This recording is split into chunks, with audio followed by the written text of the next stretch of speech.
Wait, so you're definitely going to 323? That's dope. Yeah, dude, I probably will. But yeah, that's sick actually. Um, like, yeah, dude, yeah, fuck it. Like, why not, right? Hell yeah. Yeah, it's gonna be my first UFC card, so I was like, I gotta go to a crazy one. Yeah, yeah. I mean, I've been to Apex cards. I've never been to an actual one. Getting into them isn't actually that hard, but yo, this is Shicey MMA. I'm Giuliano Argenti. I'm sorry about the shit resolution on my laptop. Like, I promise to upgrade my shit at some point. Alright. So, UFC Fight Night, Bonfim versus Brown. This is one of those cards where it's like, if it weren't the final for my tournament, you know, it'd just be like, alright, let's get this shit out of the way. But, yeah, it actually has like some decent fights on it. And honestly, picking fights on this card are a bitch. So, 100%. so let's go. First fight, Chicey. All right. So McVey versus Zach Reese. Dude, I'm kind of on the fence here because Zach Reese, he does have more UFC experience, but he is also coming in on less than a week's notice right now. Let me look at, and I don't think he hasn't beat anybody that crazy, right? Yeah, I'm looking Now, here. Dusko, Turtovich, Jose Medina, did he take Todorovic? Marquez. Was that a decision against Todorovic? Yeah. Yeah, that's crazy, bro. The dude's knockout or like or sub fucking. And then also I forgot he had that slam loss against Brundage. Yeah, that was his debut. He knocked out. Yeah, Yeah. Julian. I mean, he's definitely got knockout power. I mean, the thing is with McVey, it's like, I mean, Bruno Ferreira is the better fighter for sure. I just like let me see this. Yeah, I mean he got subbed by Ferreira. That was and then Zachary's last fight, that was the Cedric Dumas fight where he got, the fucking bullshit foul. Instant nut shot. Yeah. Yeah, I feel like Dumas might have played that up. Zachary's got knocked out by Bekoyev, and then that dude, he just got knocked out. I mean, dude, Dante Johnson would have been, it would have been just open and shut, you know? I was so happy when he was filling in for him. Now it's like, fuck. I mean, it's like, alright, so I gotta go with Zachary Reese. I mean, he's, it's like, dude's fought in the UFC, ups and downs, nothing spectacular. He's proven he has knockout power. I mean, it's gotta be like, it's just one of those things where it's like, what is McVey gonna do? I mean, it's like I can't see it both ways though. The lines are true. I mean, yeah, the lines are insane. I saw Reese opened as like minus 400 or some shit. Yeah. Like I don't think Reese is ever a minus 400. Maybe against Julian Marquez. No, not even. Not even.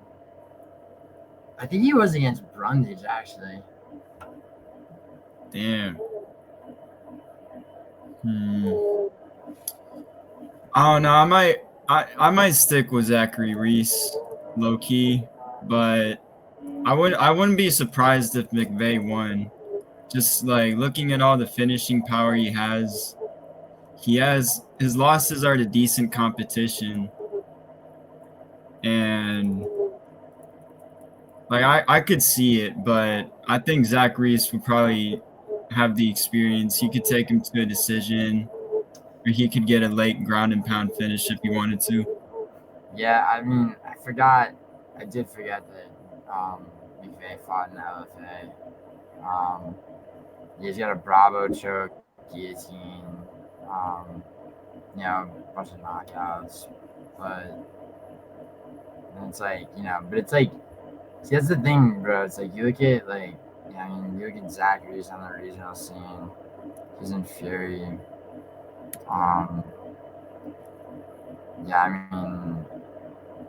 And he can grapple. He's got a first round armbar finish,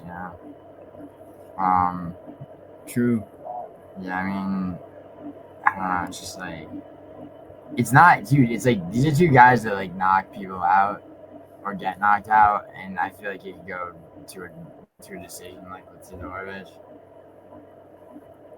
Like in those fights, like Reese, he can clinch up against the kid.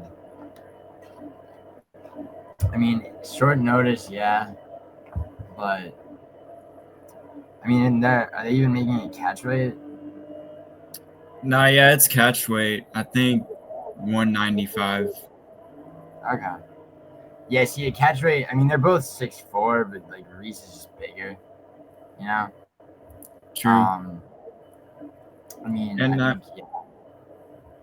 I brought up the short notice, but he's probably been training in the gym since that whole no contest bullshit happened.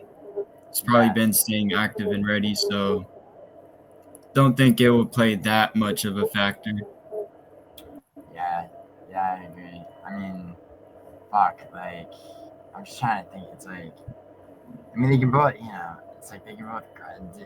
I just think Reese is stronger too. I'm trying to see. It's like, if it turns into grappling, it's like, I mean, the opportunity is definitely there for McVey, but it's just like, it's harder to see him winning. You know what I mean? Like, yeah, he's just more unproven. So, yeah, exactly. I mean, sorry, Bruno Pereira is fucking savage though. And he's getting Marvin Vittori, which I love. I fucking hate Marvin Vittori. Northern Italian fucking swine, bro. But but yeah, dude, same reach, same height. It's like, yeah, I gotta go with Reese. Facts. Me too. Alright, yo, this next fight, you might disagree with me on this next fight. But alright, so we got Miles Johns versus Daniel Marcos. Nah, I mean, okay. I want to hear your take first. Alright. And then, alright. I gotta go with Miles Johns. I think he's always been underrated, bro. I think he won that fight to Matsumoto. I think that was a fucking robbery. And he made it competitive for Felipe Lima, and that was, he was on short notice up a weight class. I mean, he fights really aggressively. I mean, he's been in the UFC for a while. He lost his debut, or no, it was fight after his debut that he lost to Batista. And he was subbed by John Castaneda. Other than, you're talking about 3 years ago. He got 2 knockouts. I mean, he beat Douglas Soji on Andrade. Pretty sure that was a 30-27, but he's like really fast. He's very aggressive. He pushes the pace. Daniel Marcos, dude, was undefeated. He was basically a point fighter. He had a bunch of like lucky split decisions go his way. And then no contest. Split decision against Davey Grant. Which I honestly thought was a robbery. Split decision against Yanez, which I thought was not a robbery, but still, very close fights. Castaneda 29-28. Like, I mean, dude has one knockout against fucking Simon Oliveira, who I think is he still around? Oh yeah, he's the guy that got subbed against Lacerda on the Oliveira Gamrot card. I mean, that dude's probably gone for the promotion. And yeah, I mean, you know, it's and then Montel Jackson beat him, like, you know, and he didn't finish him, but you know, it was yeah, it was one of those fights. I mean, 30-27, he just was completely outclassed. He's never been that good, dude. He's just kind of lucky, you know, and you know, he doesn't really have power. Like, you know, he tends to point fight, and he's got, you know, I mean, they're the same height. There's, you know, I mean, he'll land more, but not with as much power. Miles Johnson can take him down. I mean, you know, I don't think clinching against the cage is going to be an issue for Miles Johns. You know, I mean, he's a slight underdog, but I mean, yeah, I think people fade Miles Johns a lot. I mean, you know, like, you know, and I mean, you know, I'll be so mad if, like, you know, it's a fucking bullshit split decision that goes to Marcos. But I mean, I think Johns. I mean, the only danger for Johns is maybe gassing towards the end of the fight. I mean, it's probably a fight that's gonna go to decision. But I mean, like, I feel like he could give up a third round. He's not gonna get finished. I feel like he's gonna outstrike Marcos a lot. I mean, there's always the danger that they stand and point fight, and Marcos just has a slight edge because, I mean, he's been known to do that. But I mean, I think Johns, after being robbed and after the Lima loss, is fucking, he needs to win, dude. I mean, you know, and like, you know, I mean, plenty of guys need a win and they fucking lose, but like, you know, I mean, yeah, in this case, dude, I mean, you know, he's what is this? Is this his third fight this year? Nah, he fought Felipe Lima was last December. So yeah, second fight this year. You know, he definitely wants to do something with it. He's only 31. I mean, Marcos is 32, but like, you know, I mean, it's like, you know, basically it's like, you know, I mean, anything spectacular off either of them, and it's like, anything spectacular off either of them, and it's a fucking it's, you know, it's a couple more fights to, you know, maybe a ranked opponent, but which is like, you know, bantamweight, it's unlikely either of these guys are going to touch the rankings, but you know, it's like, I mean, you know, it's like they're in too deep. They're pretty, you know, early 30s. They're committed. That's how they're going to be thinking about it. I just don't think Marcos has that mentality, you know. So, yes, what do you think? True. Nah, I might surprise you, bro. I agree with you on that pick, bro. Because I saw you talking about Miles Johns before the Matsumoto fight and all that shit, and then I seen that shit go down, and I was like I've been sleeping on Miles Johns, and I mean, I did kind of lean a little bit towards Marcos when it first got announced, but like watching back tape, Marcos is like he seems like he can be very timid in moments, as you said, with like the point fighting stuff, where like it's more of a tit for tat. Where Miles Johns, he's like he has that actual pressure, as you were saying and shit. So yeah, I agree. I fuck with the Miles Johns underdog pick.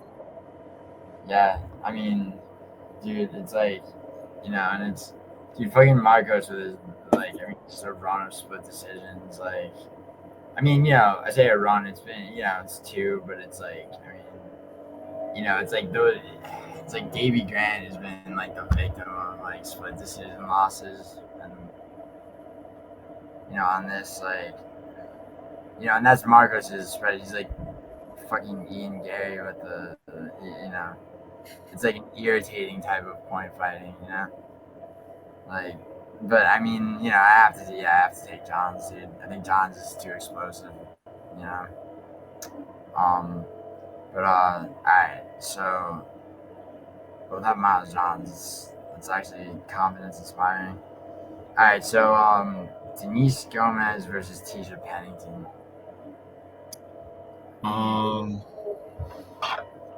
I guess Tecia Pennington. I mean, Denise Gomes, she does have a lot of good power. She could overwhelm Pennington, but I don't know. I think Pennington, she just has a better experience advantage, and she'll know what to do. She'll just know what to do to actually get the win and get the decision. The only thing is, if Gomes does overwhelm her with the power, that could just lead to Gomes getting the decision. Because if I think back to a lot of Pennington's fights, it does involve her just being outpowered or out manhandled. So Sure. I don't know. I mean, it could go either way, but I'll just go with Pennington because the experience advantage. Sure. I mean, I'm gonna take Denise Gomes because honestly, she's younger by 11 years, which I mean, a lot of the time that doesn't matter when it comes to women. But she's big, like she's bigger, which is crazy. But she's got a reach advantage. The reason that matters is because her strikes are, you know, definitely. The last fight she knocked out Elise Reed. They both lost to Angela Hill. I mean, there was a point in which like Tecia Pennington was on a 4-fight losing streak, but that was years ago. I think Denise Gomez's losses are more respectable. Only 2 in the UFC. She debuted against Loma Laguni and took her to a decision. Same with Angela Hill. She's never been finished in her entire career. Back-to-back knockouts in Bruno Brazil and Yasmin Uregui, which is fucking, that's a 20 seconds into the first round too, which is pretty fucking crazy. Split decision against Eduardo Murra, which, Eduardo Murra is good. I just like, I don't know, dude, it's a power thing. Tecia Pennington kind of won by robbery in her last fight. I hate, I throw the word robbery around a lot, I guess, too much probably.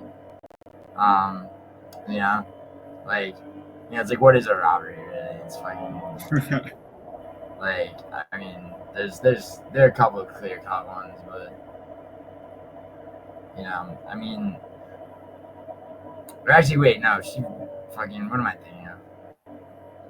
She definitely beat Carla Esparza. Yeah, Pinheiro. Yeah, that could have gone either way. But dude. She's lost a really good opponent. She lost to Mackenzie Dern as a champion now. She lost to Baby Sharp top 30.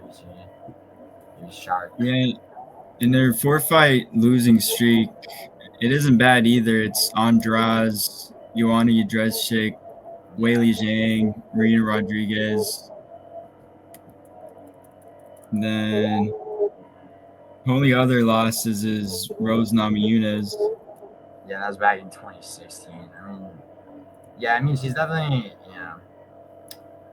Carla Esparza was washed as fuck when they fought last year. But once again, it doesn't really mean anything when it comes to I don't know, dude. I'm gonna take Denise Gomes. It really is, for me, it just comes down to power, because Tecia Pennington just kind of stands, strikes, and tries to outstrike people. She's like, and then it's all 29-28. She did get that doctor stoppage win when she fought it was Sam Hughes, which is not a bad victory. That's aged decently. That's literally her only. She's got Ultimate Fighter finale. She subbed Juliana Lima, but that was fucking 8 years ago. Holy shit. Yeah. Sam Hughes finished 5 years ago, dude. I gotta go with Denise Gomez. Denise, you know. Yeah. So we got one decision. Yep. All right. So Yeah, I'll stick with Pennington. Fuck it. yeah, dude. Josh Hokit. Next fight is Josh Hokit versus Max Gimenis. Gimenis. However the fuck you say it. Dude, like, okay, so this is probably the first lock on this card. I mean, I know they're both like, they're both fucking debuting in the UFC, right? You got a couple of fat ass heavyweights, right?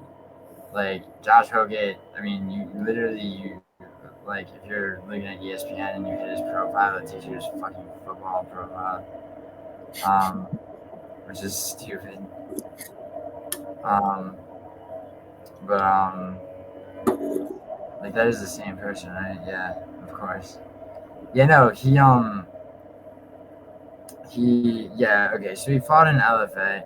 So the guy can grapple for sure. I mean, his first two professional fights, he won arm triangle choke in the third round, and then an arm bar in the first with a couple of seconds left.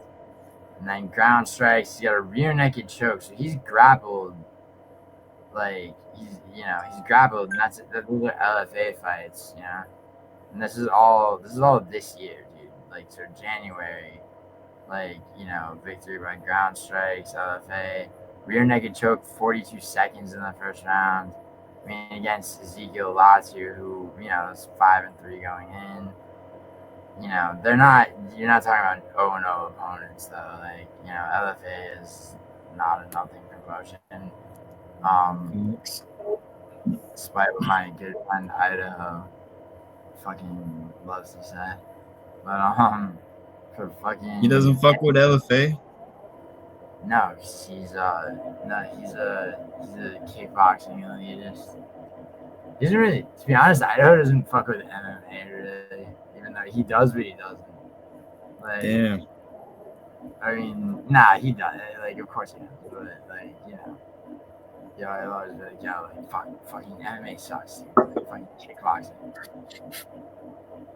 I mean, I get where he's coming from a little bit,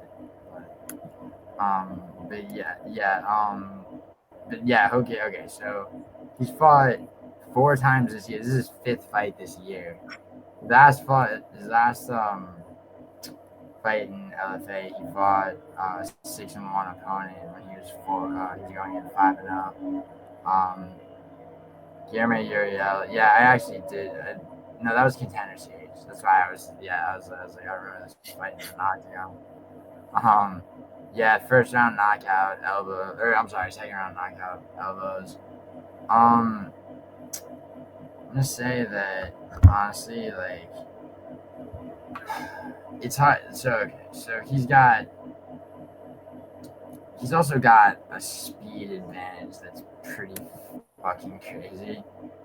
I mean, you look at, just look at what they last both weighed in at. So Gimenis was 259. It was 229. So there's a 30-pound weight difference. Gimenis is, he's got one loss, but like, he's also he also has a grappling career. He fought karate combat one time and won a grappling match, but then then he lost one by rear naked choke in the second. Hokit can grapple. He lost his second MMA. Yeah, he had a grappling career long before, like a pretty substantial one. But, but he took a lot of losses, triangle choke, like, a lot of the wins that Hokit has by grappling, this dude's lost by. Also Victor Hugo in a grappling match.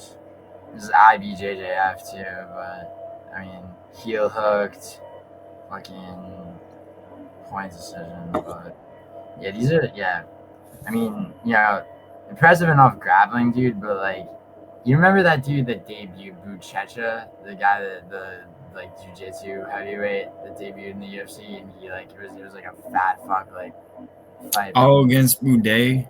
Yeah, That shit was pathetic. Yeah, dude, it's like, I mean, so you can't be a fat ass and like expect that jiu-jitsu to carry over to MMA and the UFC, you know.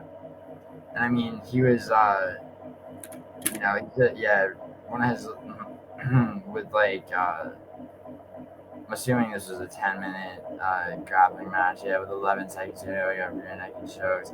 So and that's right before his MMA debut. He won by knockout, 40 seconds his debut. And he got knocked out in his next fight, fighting a 2-4 opponent.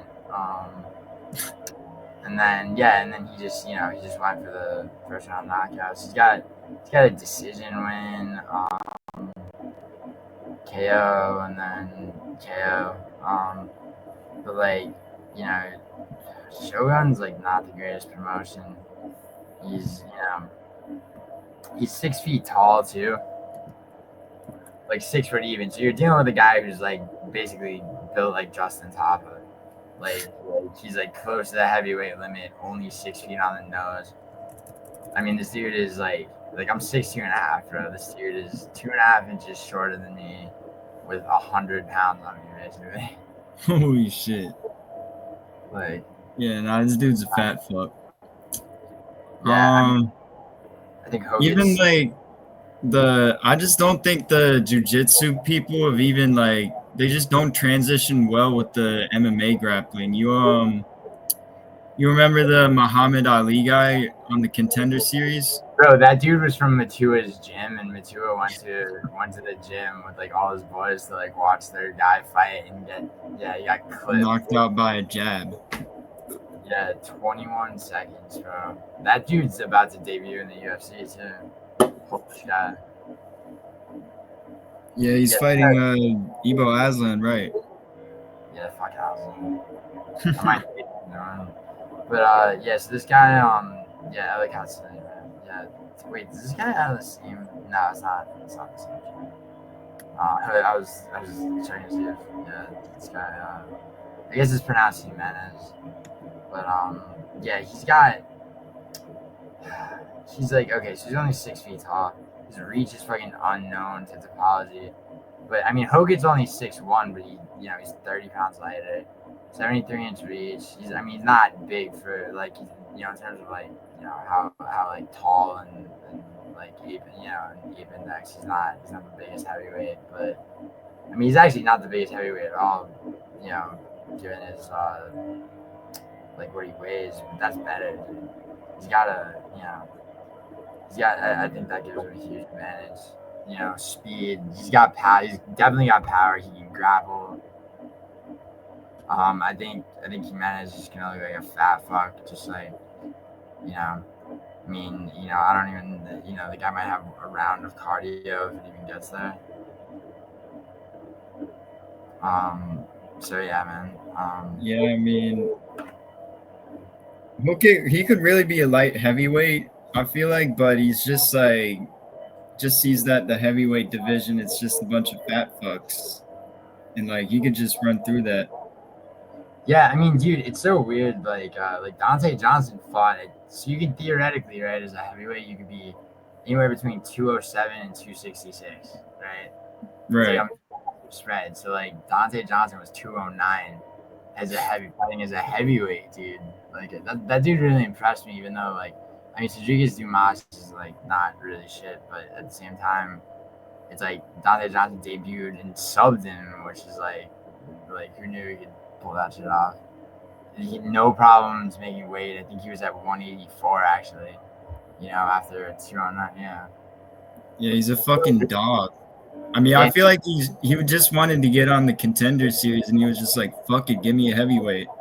Yeah, for sure. And I mean, that's the other thing about him is that like he was ready to fight on this card, and they just couldn't medically clear him. But sadly he didn't, which makes that first fight fucking annoyingly difficult. But on this dude, I think it's all fucking Josh Hokit. Like, I mean, facts. Yeah. Alright, so next fight is Jacqueline Cavalcanti versus Mayra Bueno Silva. I want to lock Cavalcanti so badly, but it's like that. It's like, does that make sense?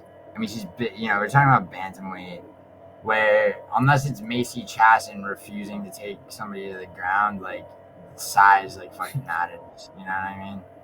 Like, I mean, she's 5'8", 2 inches on Mayra Bueno Silva. She's 3.5 of reach, dude. Which like, I don't know. It's like, okay, so she beat Nunez, she beat Nora Cornell. That was a split decision. Julia Villa. She's like, I gotta remember the names. Mayra Bueno Silva, though, 3-fight losing streak. I mean, that Pennington fight was so fucking weird. It just turned around in the third round. You remember? Yeah, she's looked atrocious, and then just hasn't looked good at all since then. No, yeah, do you remember when her fucking skull was split open? She's like, no, I'm good. And the people are like vomiting, like, like, so ridiculous. I mean, and then, and Jasmine just bodied her. It pissed me off so much when Jasmine just lost. But yeah, dude, I mean, yeah, it's like she's washed. I mean, kind of, right? Like, I don't know. It's just that Cavalcanti has, like, she's just not a grappler at all, though. Like, that's the only thing. I mean, so what do you think? I mean, I think Cavalcanti, I really just don't rate how Bueno Silva has looked, because I only saw Cavalcanti's last fight with Josie Nunez, and I thought she looked pretty good in that.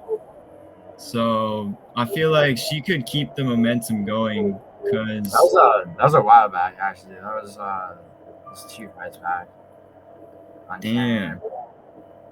Yeah, now I'm seeing. Now I haven't even seen her last 2. Yeah, but, that was she got. Dude, you should. Do you remember Cannonier Rodriguez? Remember that card? Yeah. Yeah, it was she fought first, like, before anybody else. She was a massive. Oh, now I remember that fucking fight. Yeah. Yeah, I'm gonna go with Cavalcanti. And she's 28, so she's definitely still improving in her game, while Bueno Silva just gets worse and worse. Yeah, and it's like, dude, Avila took her down, and she was able to deal with it. And so it's like her lack of grappling. I mean, she's got takedown defense, and she can work her way back to her feet. That's really all she needs, bro. I mean, exactly. And it's definitely improving, so I don't think it's gonna be an option for Mayra. Yeah, I don't think so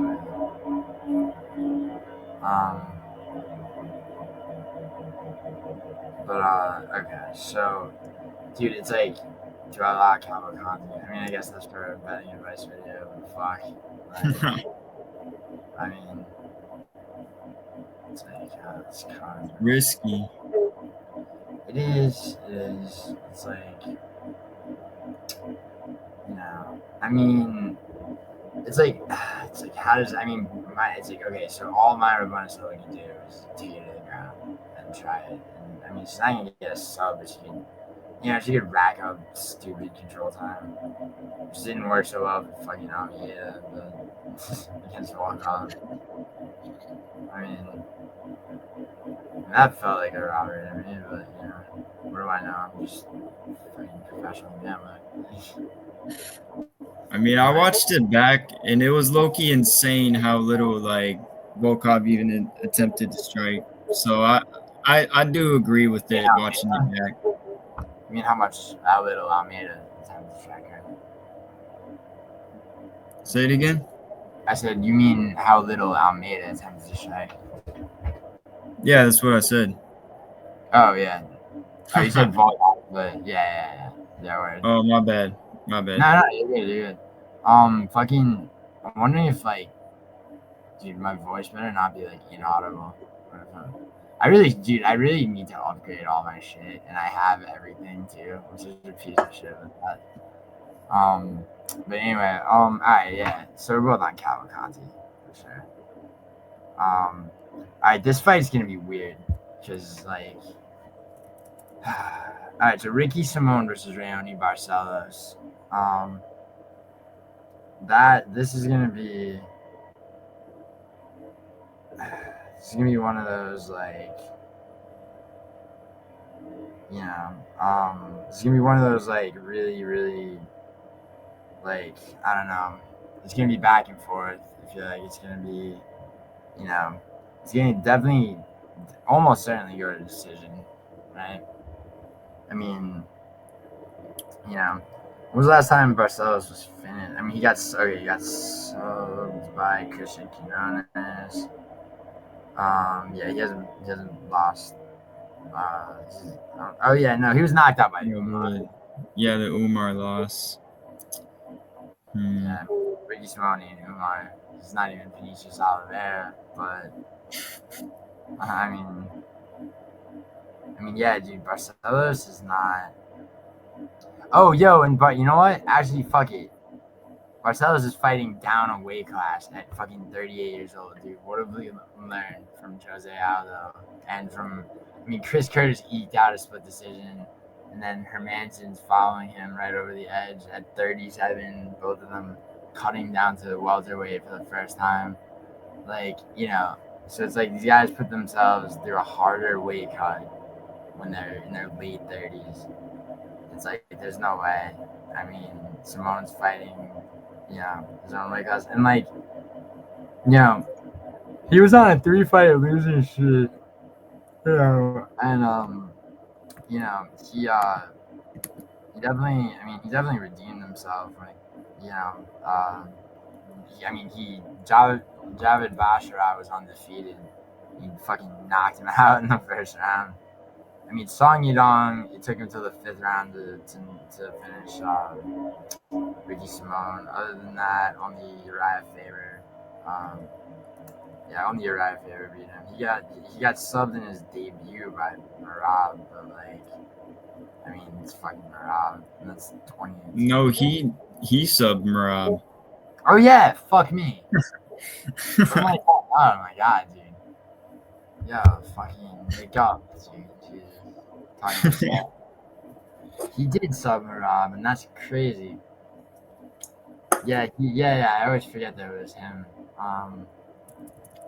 Yeah, that was like Merab. It happened to Islam getting knocked out too. It's like that rite of passage, like, happened to Pavlovich with Alistair Overeem, happened to Carlos Ulberg with fucking McKinney and Tecia.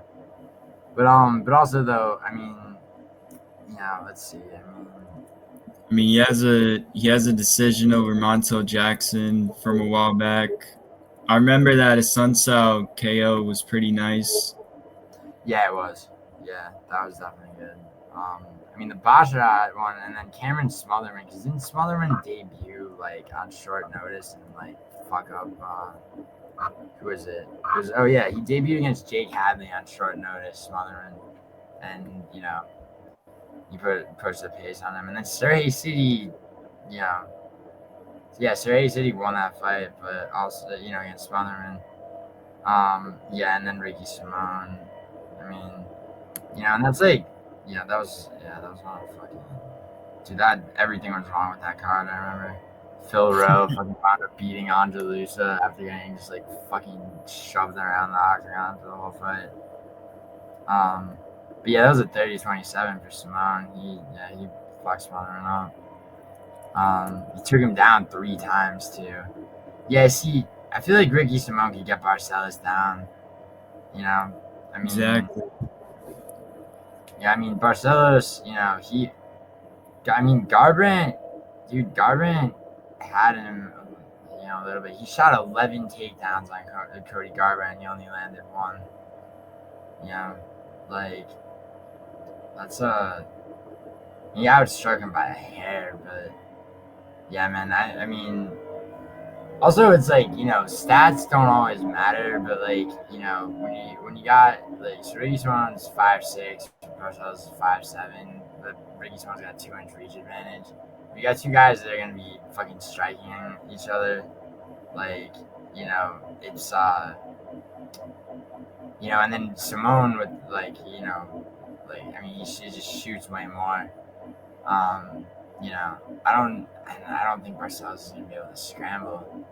I mean, dude, this guy, I mean, it could go anywhere. It's like I kind of see it staying on the feet with probably Simone. Maybe he might, if he's down around, in the second, he might start shooting. Like, he does normally, I mean, unless he's fighting somebody, I mean, his three fight losing streak that he broke by knocking out Basharat, who was undefeated. I mean, you had, Song Yadong in a main event. And it took Yadong to the 5th round. He did finish him, but, and then Mario Batista and then Vinicius Oliveira. Vinicius Oliveira, I've been saying since he debuted that, like, he was the fucking, he's a dark horse in the division. Turned out to be right so far. But yeah, and then Batista, Batista fucking did not make it easy for Umar. Yeah, Bautista's always a tough outing. Yeah. And I mean, it had competitive moments in that fight. Yeah. Yeah, definitely. I mean, yeah, honestly in that fight, yeah, it was 2 takedowns. Yeah, I gotta go with Simone. Especially, I might, dude. It's like, with Barcelos cutting down a weight class, dude, I might actually lock Simone. Yeah, and Barcelos, he doesn't have the same opportunities as with his last two opponents because Simone doesn't have that obvious glaring issues with the groundwork that Talbot had in his fight, and then that Garbrandt's just always had in his career. And exactly. In fact, yeah, it's the opposite. He's the one. He's the one who shoots more takedowns. Like, and he shoots fast takedowns too. He doesn't fuck around. Like, he'll also, like, occasionally he'll feint a strike and shoot a double leg. It's just, I feel like he just has so many more options. He's also younger, faster. Barcelos is the weight cut. This is gonna be super draining given his age. Like, and the fact he's fighting down a weight class. All right. Yeah, I'm locking Simone as well. Nice. Alright, yo, you have to say this next fight because this dude pissed me off a lot. This one dude. Fucking Jamall, Emmers, Hyder, Amil. Yeah, so Hyder Amil was undefeated, right? Beats William Gomes. Split decision that, like, definitely won, right? Coming off a two knockout win streak. Before that he debuted on the Contender Series. He had 3 LFA fights with 1 decision and 2 knockouts. And then before that, 3 fights in Bellator. A rear naked choke finish, TKO and a fucking decision, right? So, like, right. And Gomes has been his toughest opponent for sure. Now, dude's 35, like, oh man. So I had an interview with this dude lined up, right? But he got knocked out by Jose Delgado and basically, yeah, I was like, yeah, no. Like, but like I talked to him 4 times. He has a gym in Northern California, and he's all high energy, like, about it, he's gonna go in, he's gonna get this win, and like we can do like a interview like in person, right? And like communication ceased after, like, on both ends. It was fucking it was just like, and yeah, that was the thing too. I'm watching this fight. It's like, I'm like, all right, yeah, like he's gonna fucking he's got to. He's got the experience, etc., etc. Fucking fastest finish on that card by far. Fucking 26 seconds, dude. And then it's like, you know, it's like it's like you gotta add, it's like, is his chin gone? I don't think so, dude. I think Jamall Emmers got knocked out last year by Nate Landwehr in the first round. I mean, he just beat Gabriel Miranda. He knocked out Gabriel Miranda, dude. So is everybody. Like, Exactly. Like, you knocked out Gabriel Miranda yesterday, like I did last week. It's fucking, you know. I mean, he's like, I mean, this dude's kind of a what they call a glass cannon. I mean, you know, and there's a lot of Terrence McKinney is a classic one, you know. But like, you know, he's also, I mean, there have been a couple of, I mean, he knocked out Dennis Bajuga for sure, but I mean, there have been split decision, loss to Jack Jenkins, split decision loss to Giga, and that's 5 years ago. That was his debut too. I mean, his wins are just not that impressive, bro. I mean, Dennis Bajuga kind of, but like he kind of caught him, like, you know, and that does happen. Yeah, it's just not. I don't know. I mean, he has that ability to like find a good shot just out of nowhere, and he has a lot of power. But I just think Hyder Amil is just way above that competition level, like you're saying, because just the recency bias, people are gonna want to go against him because he's coming off the knockout loss, and they think he's not going to be as confident. I think he's gonna fight the same way regardless. I mean, like that's always a lingering thought, but you can't have that going into a fight right after that with a power puncher, you know? Yeah. I mean, what you're saying is like, you know, I mean, I bet, you know, the whole thing of like, you know, you're only as good as your last fight is some bullshit, you know, basically. I mean, yeah, I agree with that. I mean, the only thing, it's like, I mean, you know, it's like, yeah, Jamall Emmers is going to go in and try to knock him out as fast as possible. And it's like, I mean, the dude is not, I mean, he can't, he's got to not be fucking stupid, right? Like, you know, and have that happen again. But, I mean, like, if it gets into a brawl, I could honestly see Amil winning that because, I mean, Landwehr made it a brawl with Emmers and he put him out. And, I mean, like, there's a lot of people I see Landwehr land on, and it's not like he puts them out with just one-shot power. yeah. So, Yeah. And Hyder Amil, if you look at him when he gets into those, I mean, he fought that one Korean opponent who wasn't that good, but he had a standing TKO when he brawled with him. So, like, he's not undermatched in that department.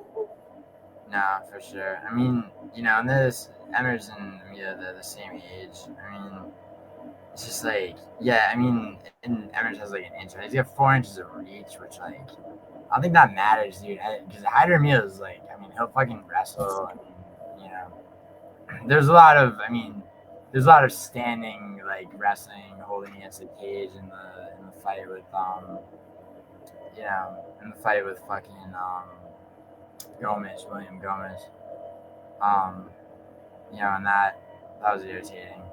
Like, you know, but yeah, I mean, but he won. I mean, you know, I mean, and let me see, actually, he had like yeah, I mean, he was way up on strikes, I feel like.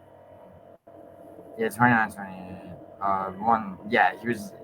I mean, significant strikes, 115 or 101, but 164 on total. I mean, that's a lot of, like, you know, like clinching and fucking, you know, just Busy with type of stuff. Yeah, Gomes, he defended against all 3 of Gomez's takedowns that he shot. He shot 6 and landed 1, and like he was a big ass underdog too in that fight. I remember I had him. But yeah, in this fight, dude, it's just like, it's like a redemption fight, kind of like. I mean, it's also like, it's like, can this dude deal with not, somebody who's gonna come in trying to knock him out right away? Yeah. I mean, Jamall Emmers isn't Jose Delgado, but he's not nothing. Exactly. I'm gonna take Hyder, man. I'm not locking him. He's not till he knocks Emmers out, and like I'll lock him in his next fight, maybe. Yeah.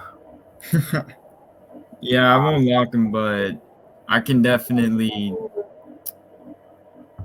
I mean, honestly, I could see like a late TKO or a decision. Yeah. I mean, I'm trying to. Yeah, Jamall Emmers, he had a decision with Jack Jenkins, and I rate Yes. Jenkins pretty high, so. Yeah, Jenkins is better than people think. I think. I mean, although he's had his losses, but yeah, he won that split decision. Yeah. So it's like, yeah, I mean, the thing is, like, yeah, Emmers, so basically it's like, yeah, we both kind of agree on that. It's like if Emmers goes past the first round, then might be up. He's won a couple of decisions, but none of them really spectacular. So. Yeah. Dude, all right. Next fight's gotta be Banger. It's gotta be locked, dude. I mean, I keep talking about locks. I try not to do that in prediction videos, but it's fucking irritating. God. So, all right, Christian Leroy Duncan versus Marco Tulio. Shiesty MMA. Who do you have? Dude, this is a really good fight, honestly. I thought this could be at least the feature, the co-main over the other fights, but I think we'll get to the placement of fights when we get to the comment, dude. But I think Marco Tulio, honestly, I think he just has a lot of good, like, if you look at that Gore fight, the way that he was picking apart Gore on the feet was just like, I don't know, just like he had something different to him. And like if you also look at his career, you look at him on the Contender Series, he beat Yusri Belgari, who just had that crazy upset he did performance. do that. He beat him by decision, and then Dana White fucked him off and made him get another knockout in LFA before he brought him back to the Contender Series. He got definitely earned like his spot. But yeah, that Belgari fight was kind of a war, no? I mean, he almost subbed Bulgari, and then Bulgari had so 29-28 and then 130-27 for Tulio, but he I'm trying to remember. I forgot to watch that fight back. I should have, because Bulgari is like, I mean, dude, Bakoyev was like headed for the rankings, and then Bulgari was fucking dealt with him. Fucking masterclass performance. Dude, on short, it's kind of on short notice too, right?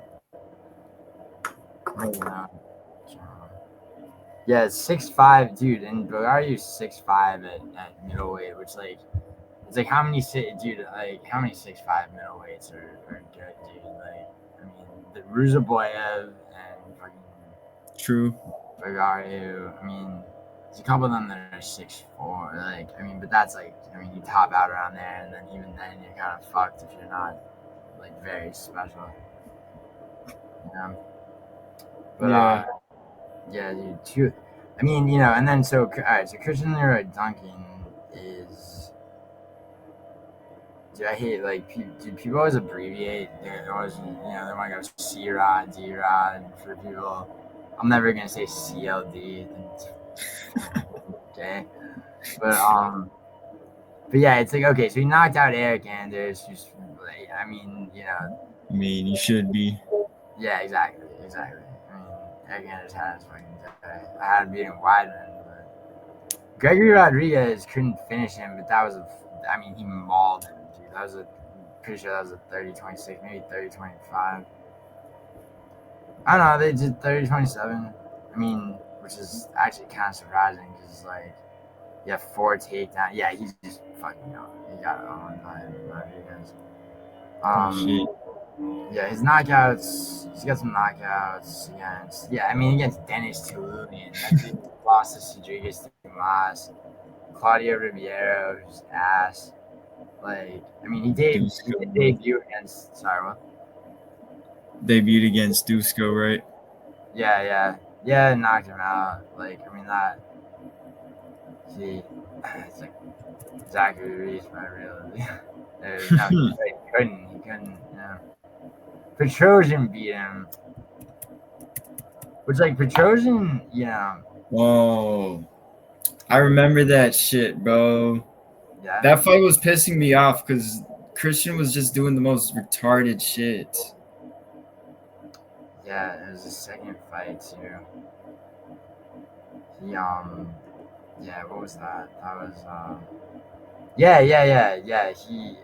He shot 3 takedowns, landed none of them. Petrosian took him down even once. Yeah, I do remember this fight because this was when this was when Cannonier fought Vittori. This was 2 years ago. Yeah. Dude, Cannonier, they took a fucking point away from Cannonier, and he still, it was, I mean, it would have been a 50-45, but it was 49-45. Dude, Cannonier was a beast. I can't believe he fucking didn't wrestle in the second round and waited till the third against MVP. But yeah, dude, we could have had that fight in the bag. Yeah, right. Yeah. Anyway, dude.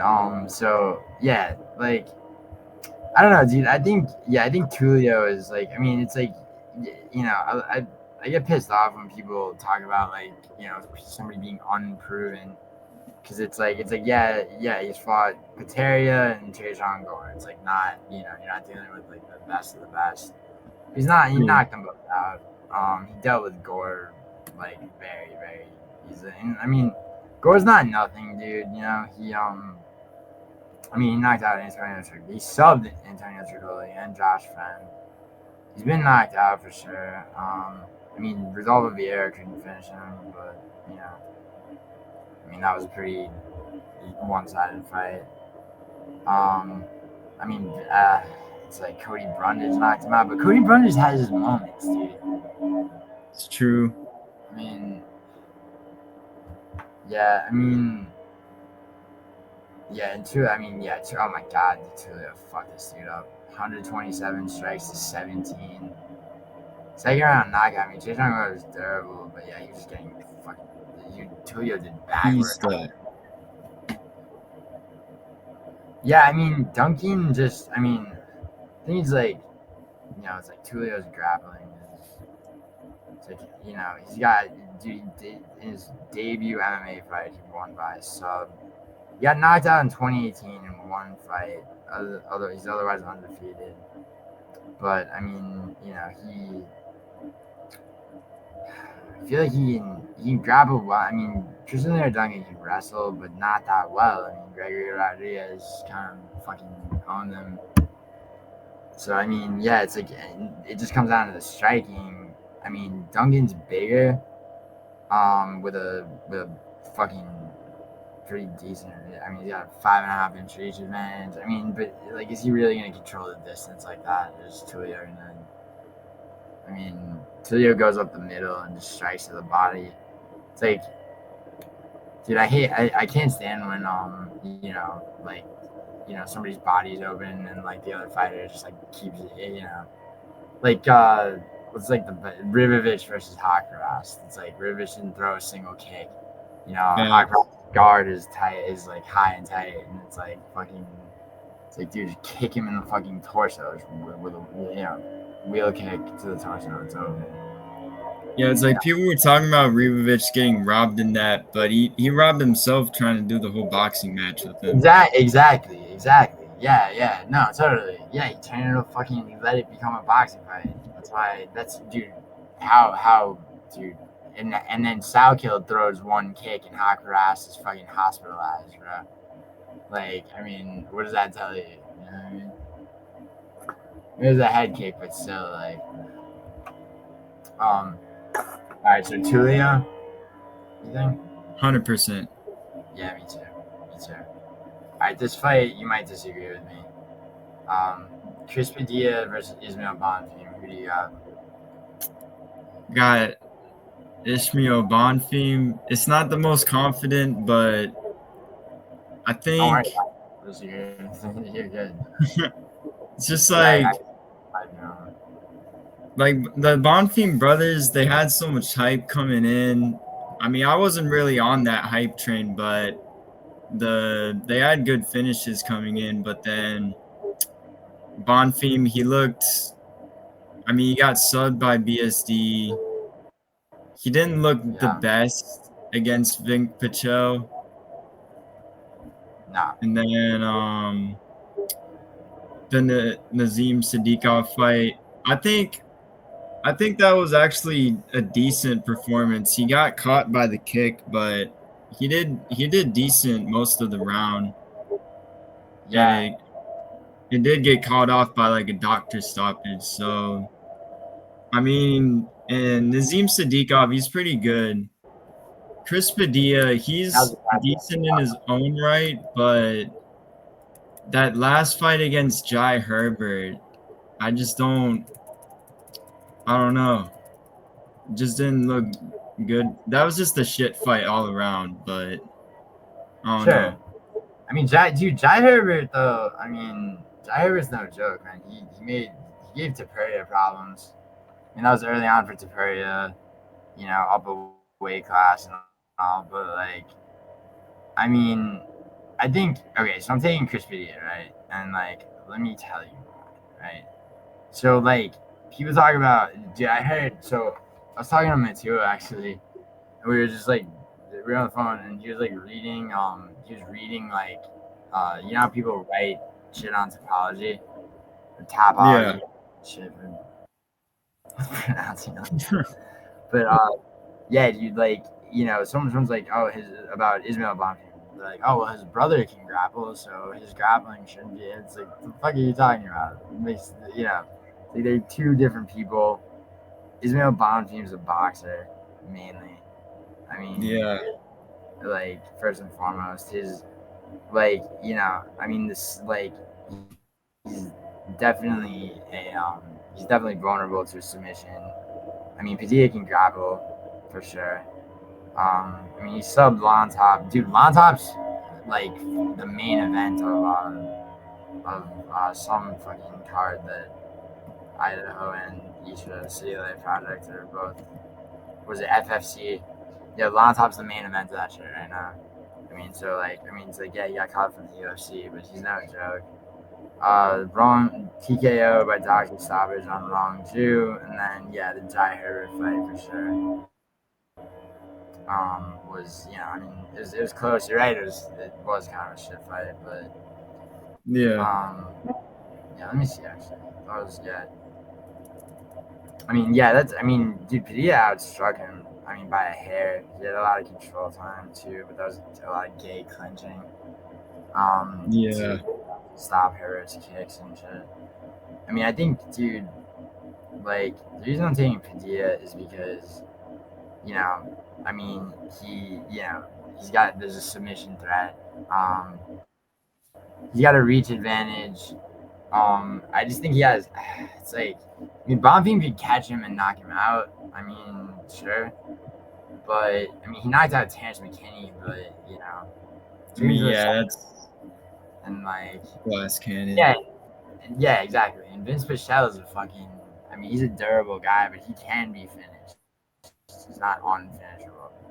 You know? And, you know, I mean, he's not 3, you know. He was coming off a loss to Marco Madsen, too. You know, and yeah, dude, like, I don't know. I think both of the Bonfims are overrated. I think that, for different reasons, but I think, I just think Padilla has more options, dude. Like, I think, you know, I think he's gonna, Bonfim. I mean, they're both orthodox on the feet.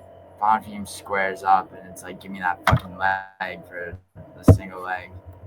That's there. I mean, Padilla can feint. Padilla can feint into a takedown. Like, I watched back his debut against Lantop, and like, it's just like, it was. I mean, he really like, yeah, it was very like, it's pretty cutthroat. Like, he wanted the fucking sub so bad. He took him down 3 fucking times. You know, and Lantop kept getting back up, and then finally he's fucking got the rear naked choke, and like, and it's like he knew he was gonna sub him, right? And then Rongju, kind of different, but he can mix things up stylistically. He shot one takedown against Rongju that Rongju defended against. He's like, fuck taking this guy down. I'm just gonna fucking, I'm just gonna strike, And he did, and the fucking doctor, like, was basically like, yeah, you can't, you can't fucking fight anymore, bro. Like, you're out of here. Fucked him up back to China, and then he wound up beating that dude there was so much hype on, fucking Cody Steeler or whatever, fucking gay porn name. Like, but I mean, that was obvious that the dude was debuting. Yeah, he was overhyped either way. Yeah, but yo, you're on Bonfim. I mean, Bonfim could win, of course. I mean, I think Padilla's got more, it really just, it comes down to, like, I mean, he's more dynamic, I think he's got better fight IQ for sure. And it's like, one thing that strikes me about both Bonfims is, like, even though they're one's a striker basically and one's a grappler pretty much, like, they don't seem to fucking prepare for, like, the specific opponents they're fighting. That's one thing. Yeah, that is true. Their game planning doesn't seem to be all the way there. Yeah, but yeah, I can definitely see the argument for Padilla. I can see it going either ways, but I'm gonna go with Bonfim. Right. Alright, cool.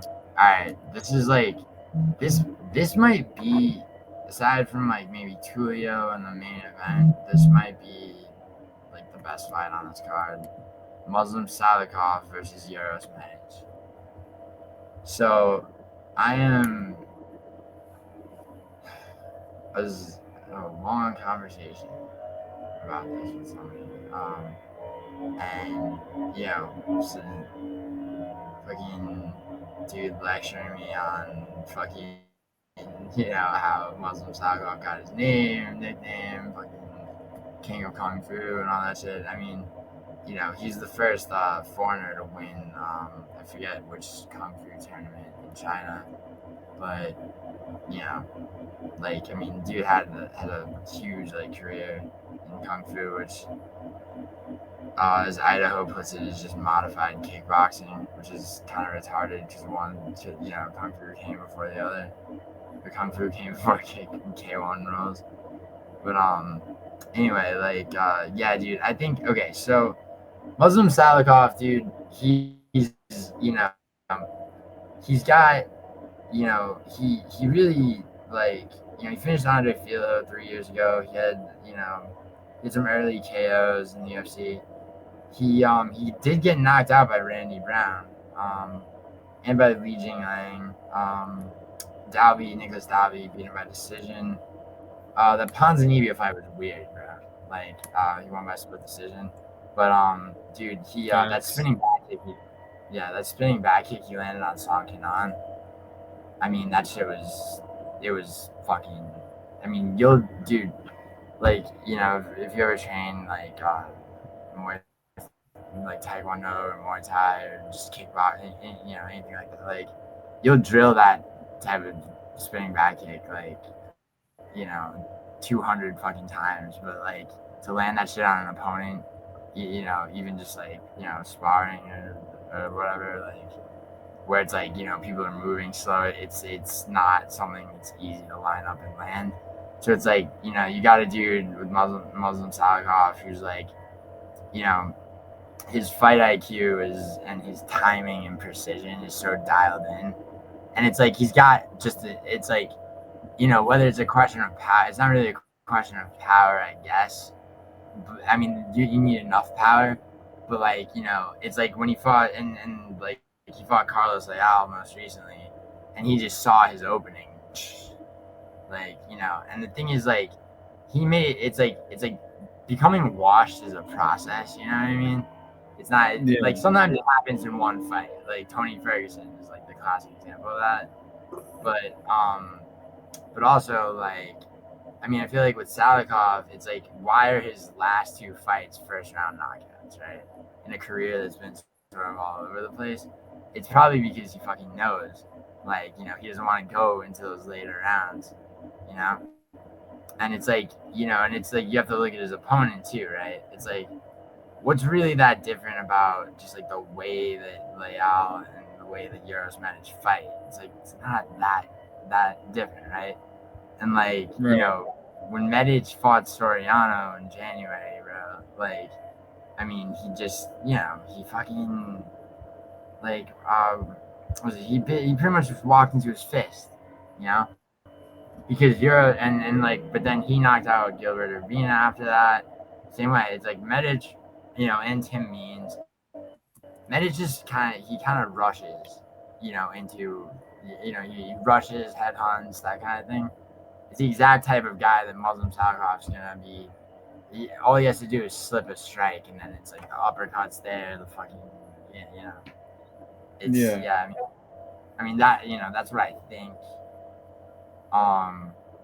Or he's washed and he winds up getting knocked out himself. I mean, it is possible. I mean, you know, he's 41. You know, I mean, Medic strikes a lot. You know, because Medic fights very desperate to knock people out. I think he can be very sloppy. You know, I think he's the exact type of guy, you know, that Salikhov has, you know, has kind of an advantage over the way he did over Leal.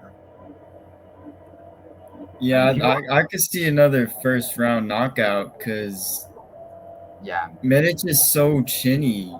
If you look, you can even look back to the Semmelsberger fight with him. He was getting hurt by Semmelsberger in that fight.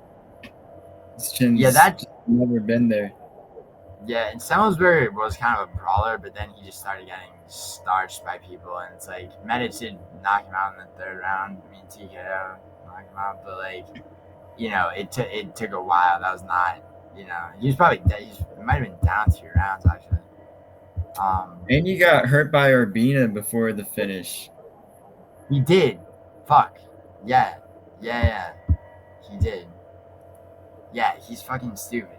He you know, he leaves himself open, dude. And, like, a lot. Dude, and like I mean, you know, going in, dude, it's like, you know, I mean, dude, Carlos Leal, I mean, you know, people had Carlos Leal gave Renato Kretnov problems. A lot of people thought that was a robbery. It fucking wasn't. It's just that the judges were all over the place, which is stupid. But dude, that was 42 seconds. He just fucking, you know, he just laid it out because, you know, and I mean, dude, you had 5 strikes thrown by Leal and 3 by fucking Muslim Salikhov. Literally a body, a calf kick, like a fucking, you know, one strike to the body, and then like the fucking one that knocked him out. Like, it's, you know, I mean, and that's, you know, and that's what I'm saying. It's like, you know, it's the precision of that, right? Because it's like, I mean, you think about anyone who just like, you know, just has a run of knockouts, right? And it's like, you know, it's like supposedly Francis Ngannou is like, I mean, I don't know. Do you remember that machine where Joe, it's like, yeah, Joe Piper was supposedly more stronger than, like, by punch, like, than Francis Yeah. Ngannou. I don't know how much truth there is to that shit at all, like Ngannou or Piper or whatever, but like, it's like, power, but then you look like somebody like Aspinall, despite the recent bullshit, right? It's like Aspinall's knockouts have to do with speed, precision, like, shit like that, right? I mean, Yeah. and Salikhov, I mean, he's been striking since he was fucking, basically born, and and then MMA, like, I mean, he had, dude, 2009 was when he won this, like, Kung Fu tournament, and then he debuted in MMA in 2011. So, I mean, he was already what? He was already 27 then? Like, Dang. 27, yeah, making an MMA debut. And, and yeah, he was M1 Global, and then fucking, yeah, a bunch of these, like, he was all over the place, actually, like, in different promotions, and then he got picked up by the UFC. He lost by submission his debut, and then just went on to fucking KO this huge 5-fight win streak, including 2 KOs. He got knocked out by Li Jingliang. Yeah, man, I think he's got one more in him, dude. Like, honestly, He's got to. I'm pretty sure. Just the matchup, his ability to find openings with Medic just giving openings like that. Yeah, I agree. Yeah, and it's like, could Medic like knock him out in the first round? It could happen, right? But like, I don't know, dude. It's like, I think Medic, the way Medic fights, like Medic fights to end the fight as soon as possible, right? And Salikhov just, like, I mean, he started to fight that way, I feel like, right? But he knows how to be, like, careful and cautious, and Medic is just, Medic is very reckless, I think, I mean, Yeah. Yeah. Just, one other thing. Yeah, Jalen Turner subbed him. Orlevi subbed him. Yeah, I think it's all fucking. I think it's Salikhov. Like, I think he catches him. Might just lose himself. But I mean, just like with Soriano. And also for Salikhov, just like with Leal. True. Alright, let's get to this co-main event, which is baffling. So, like, I don't mind this fight, dude. It's just like, now it's like, okay, it's a fight night, right? So it's like, who really gives a fuck what the co-main, what the order is? At the same time, dude, Matt Schnell versus Joseph Morales, co-main event of the fucking. It's gonna be what's his name, Martinez, not Bruce Buffer, that says the co-main event of the evening, and then I like fucking in this corner, it's fucking Matt Schnell fighting out of row. Fucking Matt Schnell versus a tough debutant. Dude, well, is he? No. Well, I mean, he's not. He's at his first initial run, but oh yeah. He did. You're right. You're actually right. Yeah, he won. Dude, remember how much hype there was on Adidas? Like, yeah, he was like a big favorite in that shit. Yeah, he was supposed to win. He got fucking subbed, dude. Morales backpacked him, and then fucking just That was, and then he had a war with Emmanuel Rodriguez too. Yeah, that was yeah, he won that split decision.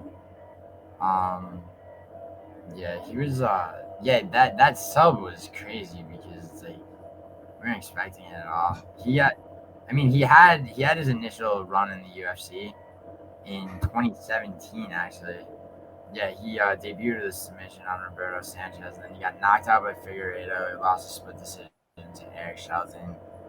3-fight contract. He was 1-2. They caught him, and then he went to Cage Warriors. 2 decisions, and then that A1 combat, the Uriah Faber shit.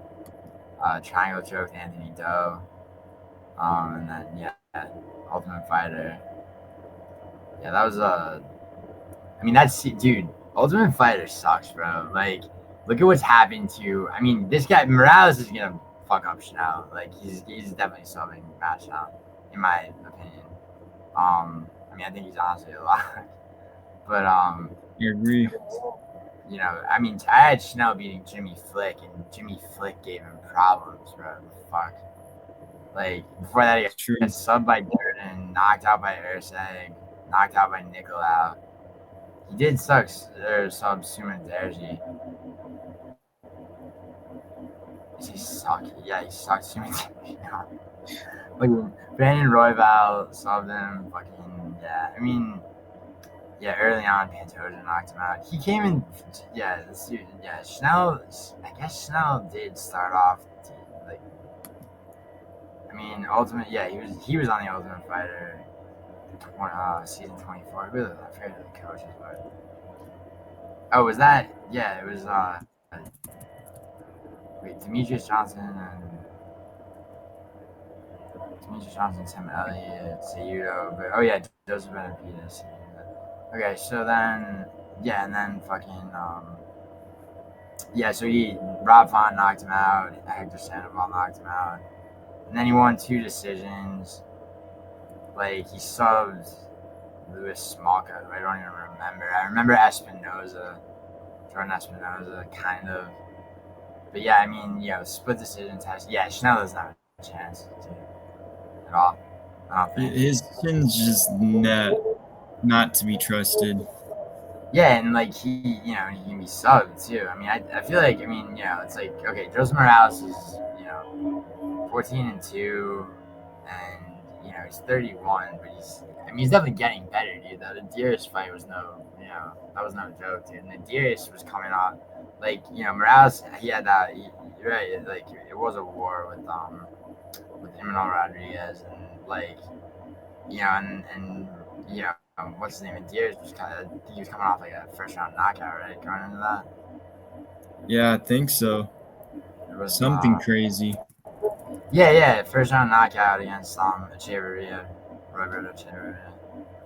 Yeah, and he was that guy, and he was undefeated too. Morales is he's good. He's not been good.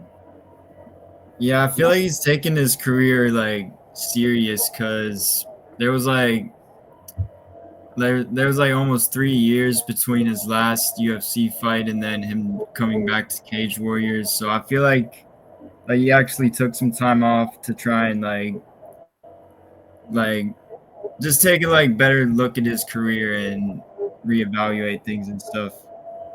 Yeah, I think he's kind of like who did that and like did it very well is Yusuf Zalal. That dude, like, he was 2-2 in his original UFC run, and then he did get cut, and then he comes back and it's all performance bonus earning fights, except for Calvin Kattar.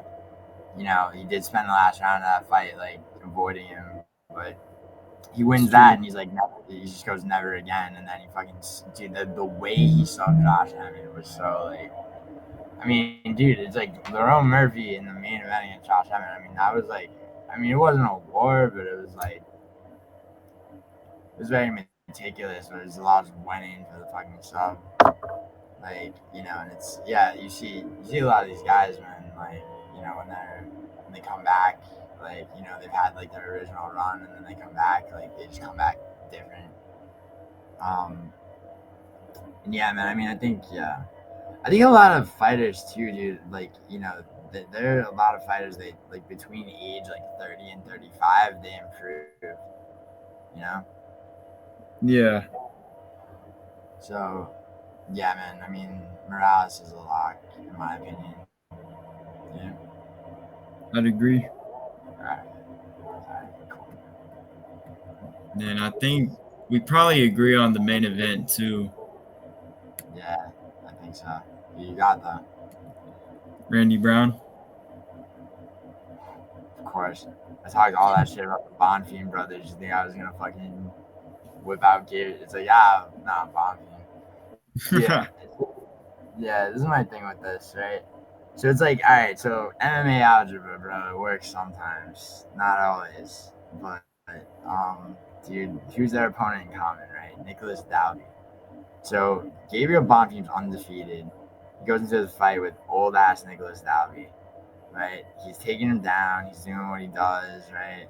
Dalby just turns it completely around and knocks him out. TKO, but, you know, I mean, because grappling with trying to grapple that close to Nicholas Dalby could easily become a pocket striking fight, and fucking that's where Dalby fucks you.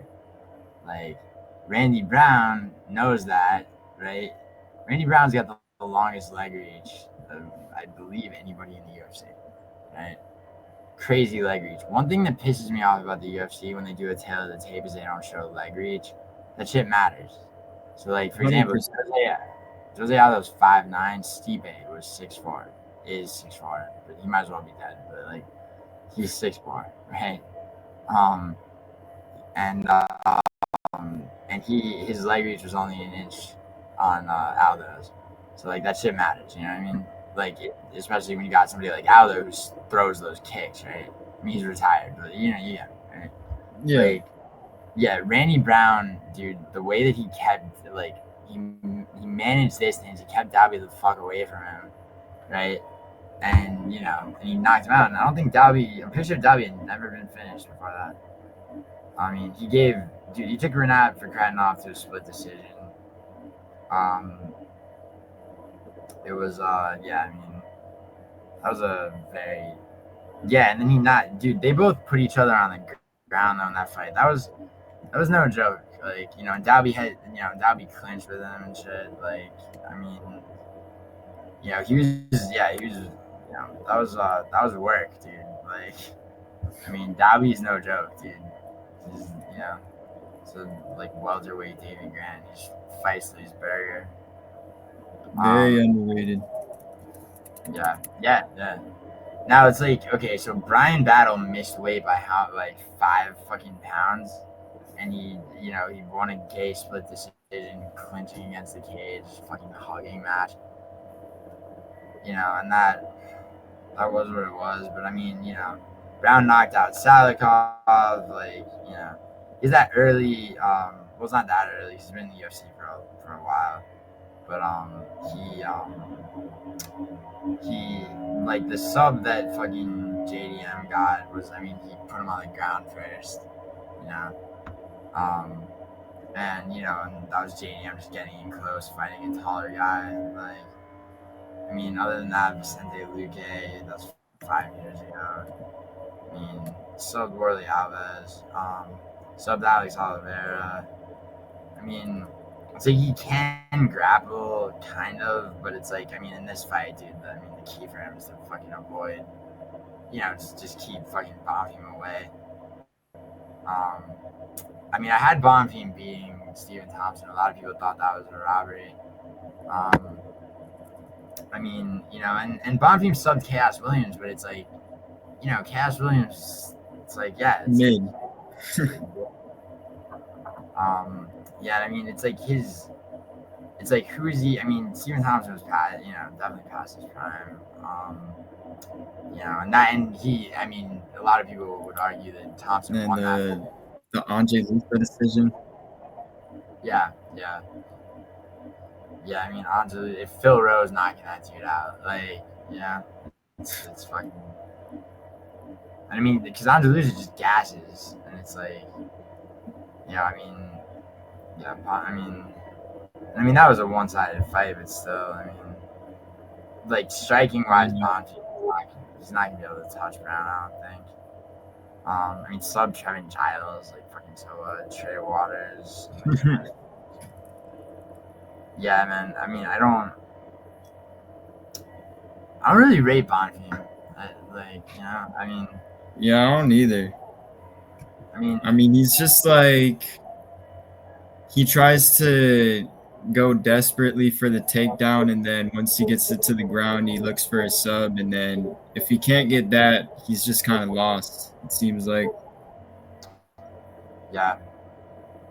Yeah, I mean, so it's like, all right, so it's like in this fight, so they have Brown as an underdog, which, like, I mean, the odds makers, dude, they just want the most people to bet. They don't care if you win or lose. The house wants you to lose. Exactly. Obviously. So, I mean, now Bonfim's 28, Brown's 35. Though, do those 7 years matter? Those 7 years specifically? It's like, I mean, I don't think so. Like, I mean, I don't think so just because of the way Randy Brown moves, you know? I think he adapts too. I mean, when he fought, do you remember the Zaleski Dos Santos fight where it was like, that was a super neck and neck fight? Where, like, it's like, you know, it was a unanimous decision for Brown, but, like, it's like I really didn't know who was about to win that fight. 29-28. I mean, he outstruck him by a lot, but Dos Santos took him down 4 times, control, you know. But Brown almost subbed him twice, you know, after being taken down, so he can scramble. I mean, you know, I just that was a good display of ground game from him. Yeah, it was. And I mean, I don't know. I mean, he's got such a, I mean, he's 2 inches taller, but he's got such a reach, and, like, the leg reach advantage matters because of, you know, how he fought Dalby. Like, you know, I mean, and Bonfim did the opposite with Dalby. Like, you know, went for the takedown, let it become a, you know, as soon as Dalby's close to you like that, bro, he's gonna, like, you know, he's just gonna put it on you. Yeah. Like, he's got kids to feed, bro. He wants at least a win bonus, not a performance bonus. Yeah, Randy Brown. I think Randy Brown's underrated too, man. Like, you know, I mean, and Bonfim's ranked right now, which is kind of fucking stupid. I mean, that's, you know, that's off beating Steven Thompson, you know. Yeah. Yeah, I mean, Brown's he's been around for a while, and he hasn't been able to get past the big tests because he always comes up against, like, people who are in their own prospect phases, like the JDM loss, the Luke loss, the Bilal loss. Like, that was all, like, top contenders right in their own primes. So, sure. Yeah, I agree with that. I mean, that's pretty undeniable. You're right. Because, and then Brian Battle too. It's like, fuck. I mean, yeah, it's like you should have got that one. yeah, I mean, that is, yeah, that's a question. Didn't they cut Brian Battle for that? Nah, it's because they cut him because he missed weight against Ruzaboyev. Yeah. Yeah. That fuck. Fat pig, selfish fool, bro. Fucking Brian Battle. Dude, but you can't. Sorry, what's up? Yeah, like, how do you miss weight at 170 by 5 pounds? You move up and you still miss weight by 5 pounds. Crazy. Yeah, I wanted to see that fight so badly, Ruzaboyev versus Battle too. Would have been sick. I was so mad, dude. I was like, you know, and then now he's cut because he's a fat ass, bro. It's like, and then Kelvin Gastelum still. I mean, Kelvin Gastelum won his last fight, which, like, I kind of knew he would, but I mean, Jesus Christ, bro. It's like, yeah, there's like 5-6 pound weight misses, dude. It's like, real shit. Like, you're a professional fighter and you're missing by that much, knowing you have a fight coming up. Yeah, it's even crazy, dude. Rafael Esteban's really good, bro, but, like, I think he missed weight by 4 pounds one time, and it was just like, it's like, bro, you're a flyweight, like, you know, you can't, you know what I mean? It's like you're basically halfway into the next weight class. that happened. Who that happened recently with? Where it's like they were like 6 or 7 pounds over at like bantamweight or featherweight, and it was just like, this is stupid. Other dude won though still. Trying to think.